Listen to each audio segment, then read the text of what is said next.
जय शिवराम मित्रांनो, स्वागत तुमचं डावले आपल्या मिनी ब्लॉगमध्ये. तर पहिली गोष्ट तुम्हाला दाखवते आभाळ. आभाळ बघा, असं खतरनाक आलेलं डायरेक्ट.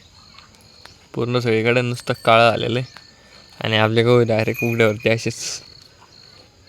आणि कुठं मोठं ना बारीक वर्षी थोडे बनत आहे. आता याला आहे ना पटापट एकदम झाकून घ्यायचं आहे.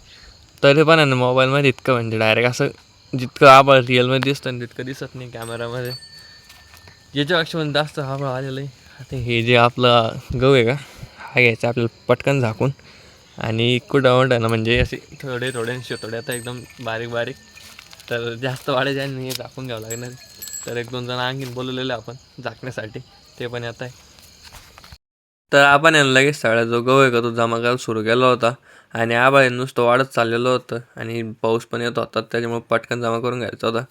तर भरपूर वेळ गेला आपला गहू जमा करायला आणि फायनली आपला जो गहू आहे का तो जमा झालेला होता आणि आभाळ पण एकदम फुल आलेलं होतं. तर आता गहू वगैरे मस्त एकदम चांगल्या प्रकारे आपण झाकून घेतला पाऊस येण्या अगोदर. आता याचं ना मस्त एकदम सगळीकडून पॅक केला. आता गहू झाकल्यास नंतर आम्ही पण चालूच वापस रिटर्न घरी. तर भेटू तुम्हाला उद्याच्या ब्लॉगमध्ये.